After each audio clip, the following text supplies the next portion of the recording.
Eu vou pedir para o JP colocar boa, direto os lances para a gente ver. Olha lá, PVC. Estão 3 cercando, né? Estão 3 cercando.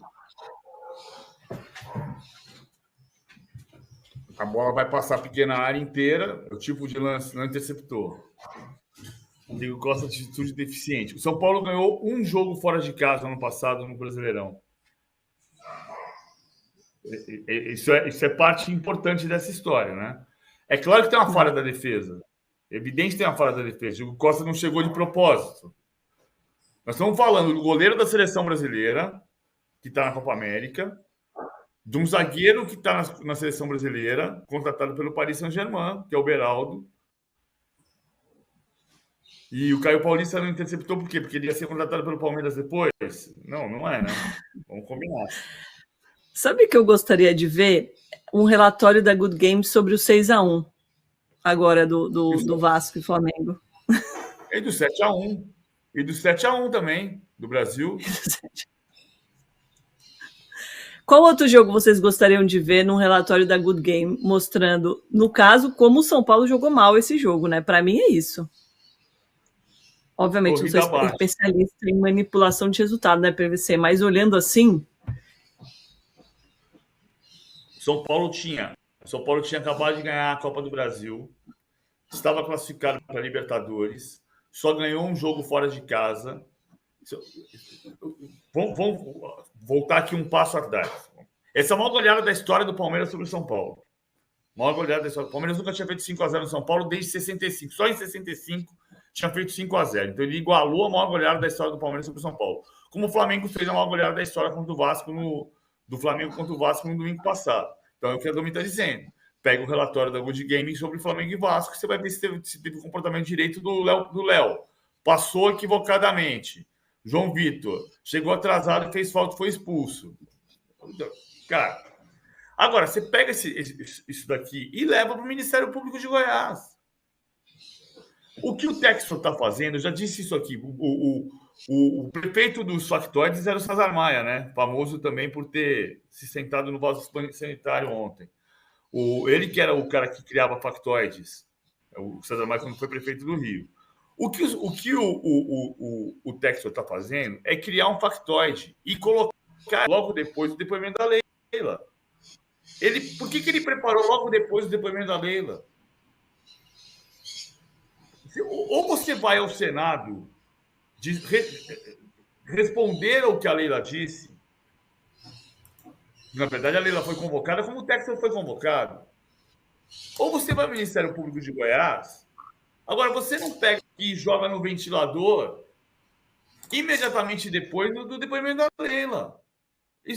Isso é criar o quê? Ele está criando um factoide para ser o grande rival do Palmeiras. Como o Eurico Miranda criou o factoide e conseguiu transformar o Vasco no grande rival do Flamengo, nos anos 80. O Vasco sempre foi rival do Flamengo, mas dependendo da época, havia mais rubro-negros que achavam o Botafogo mais rival, ou o Fluminense mais rival, e o Vasco passou a ser o grande rival do Flamengo quase que inquestionavelmente depois do Eurico. E o Textor está fazendo isso. O Textor não vai fazer isso com o Flamengo, está fazendo isso com o Palmeiras. Agora, a gente está ali falar sozinho? Pode. Eu já estou dizendo há 3 meses. O que o Textor precisa fazer é pegar o relatório da Good Game e entregar na mão do Ministério Público de Goiás. O que não dá para você dizer é o seguinte... E ele não fez isso ainda, né? Ele não levou lá. Ele só apresentou para a polícia, né, Igor? Não fez. Ele apresentou para a Polícia Civil do Rio de Janeiro. Ele pode entregar para o Papa, para o Presidente da República, para a Polícia Civil do Rio de Janeiro. Mas ele tem que entregar para quem está resolvendo o problema há 2 anos e meio. Quem é que avançou nas investigações? Foi o MP de Goiás. O Alex Castanharo mandou um superchat aqui pra gente. Valeu, Alex. Ele falou que o Textor criou, entre aspas, uma CPI para chorar a derrota e que, de quebra, revela os preconceitos da sociedade e o nível baixíssimo do Congresso. Lamentável. Lamentável mesmo, Alex. E o Vinícius Leal falando que esse jogo, né, esse 5-0, é igualzinho o Vasco e Flamengo. O time do Vasco, uma zona completa. Entregou o jogo? E o Gustavo Corso Dalben vai nessa linha também. Toda vez que um jogador estiver sem perna, sentindo algo, ou só num dia ruim, será questionado que está entregando o jogo? Outro lance que ele levantou, né, Igor, foi o da expulsão do Adrielson na partida entre Botafogo 3, Palmeiras 4, também no Brasileirão de 2023. Pedi para o JP rodar o lance para você comentar como é que foi o relatório dessa parte. Então, Domi, acho que vai rolar aí, né? Não sei se vai ter o áudio da mudança de decisão lá da arbitragem, né, da análise do VAR, mas é que a crítica do Textor nesse caso aí é que existe uma imagem, um take numa câmera de trás, né, que mostra o lance de trás, que aponta que o Adrielson, enfim, tocou na bola antes de atingir o Breno Lopes, e que o Breno Lopes, no meio desse contexto todo, também não tinha a bola dominada, então não poderia ser uma situação que os árbitros chamam, né, um jargão lá de doxo, que traduzindo do inglês para o português, é uma situação clara e manifesta de gol, e aí eles dariam o cartão vermelho por essa situação. E aí o Textor usa para dizer... Sim.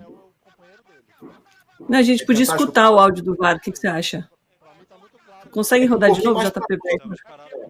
Vamos ver.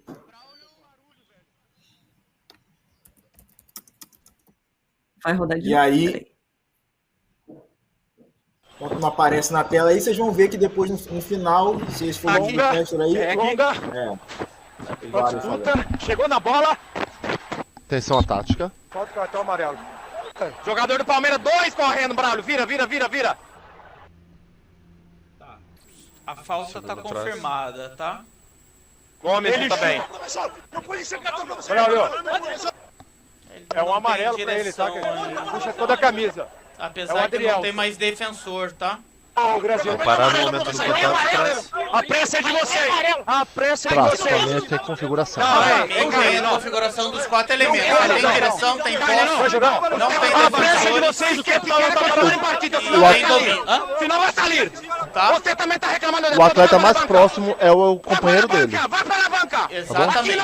Aqui não há. Perfeito. Pra mim tá muito claro também. 34? Estamos parados no momento do chão de Braulio. Barulho, velho. Braulio, Pode botar. Oi. você deu cartão amarelo pro 34, né? Não.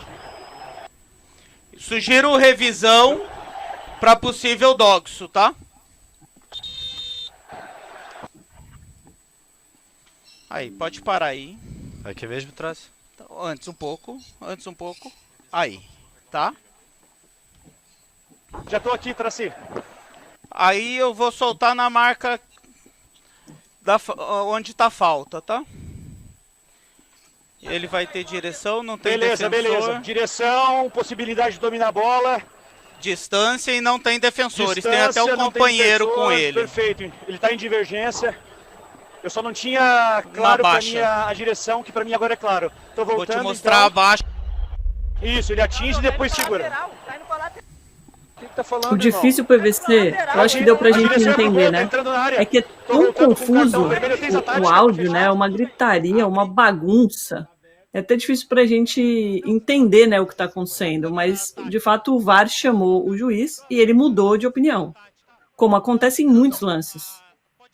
Sim. Agora vamos voltar no detalhe, 2 detalhes. Primeiro, a Leila foi muito precisa ontem quando falou que há erros de arbitragem, que há erros de VAR, que é preciso investir em aprimoramento técnico. Foi quando ela citou que o Palmeiras tem feito cursos e eu citei o caso das palestras sobre violência contra a mulher, e ela falou sobre cursos sobre jogadores não participarem de sites de apostas.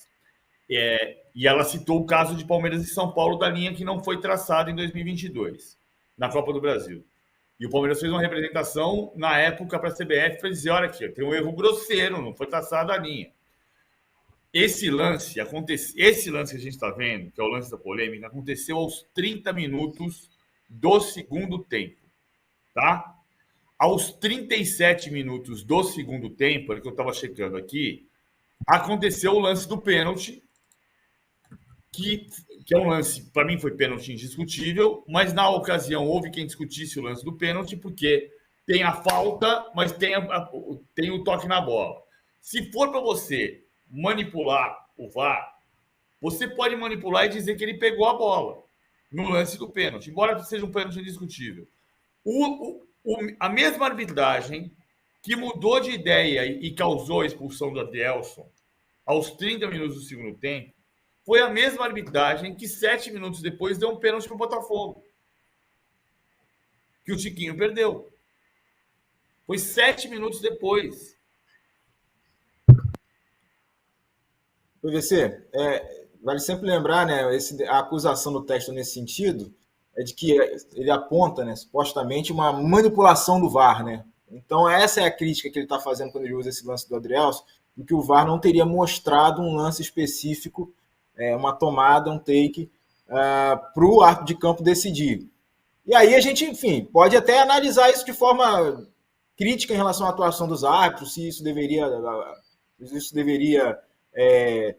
ter sido omitido ou mostrado, mas, enfim, talvez entrar mais num campo de discussão da qualidade da arbitragem nacional do que necessariamente, e aí uma opinião minha já saindo um pouco do lado do repórter, entrando da opinião, aí a discussão se a arbitragem é boa ou ruim, ou não necessariamente se há manipulação no aspecto mais duro da palavra, né? Você classificar essa situação, qualquer erro de arbitragem como manipulação, é aí que eu entendo que ele já está ultrapassando um pouco a linha do que a gente considera até razoável para o tom das críticas, como a própria Leila citou, né, do exemplo que ela mesma teve no Palmeiras, desse lance que foi cabal, né, da não marcação da linha de impedimento numa semifinal que valia muito, numa quarta de final que valia muito dinheiro, que era a quarta de final da Copa do Brasil contra o São Paulo. Então, acho que o texto está indo por um caminho de ultrapassar algumas linhas da crítica para insinuar ou denunciar essa existência de manipulação, né, que é um caso muito mais sério. E sem levar para quem pode investigar e quem está investigando, que é o que a Leila foi o que a Leila disse ontem. A Leila disse claramente, tanto há erro de arbitragem e de VAR, que o meu clube, o caso do Palmeiras, ela citou, teve um lance em que não foi feita a linha de impedimento. O Caleri sofreu um pênalti no Allianz Parque há 2 anos, só que o Caleri estava impedido e não se fez a linha de impedimento. Ou seja, também, como o texto acusa, não se deu um frame, não se deu uma informação para o árbitro avaliar, no caso de Palmeiras e São Paulo. Que há manipulação de resultados no Brasil, o Ministério Público de Goiás provou. O que não se provou foi manipulação de resultados para construir resultados de campeonatos. Tem 17 jogadores suspensos.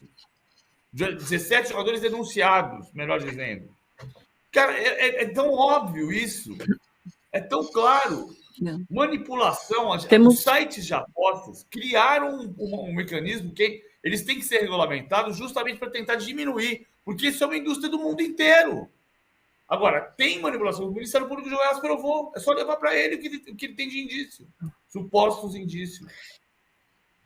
E a regulamentação, como você falou, não é aprovada, né? Continua lá há meses e, nesse sentido, nada avança. Temos mais um superchat aqui. Valeu, Ricardo Filho. A regulamentação houve. A regulamentação houve. Tem uma guerra ainda entre o Ministério da Fazenda e o Ministério do Esporte, depois da queda do Jorge Francisco Mansur, que é o que é questão de... sobre a questão do que se transformou de vício em apostas. O Ministério da Fazenda, a Secretaria Especial do Ministério da Fazenda, tem um documento sobre os danos causados à sociedade e o que se deve fazer da indústria depois da regulamentação que houve para evitar, para diminuir o impacto do vício na sociedade. Mas é claro que vai levar ao vício.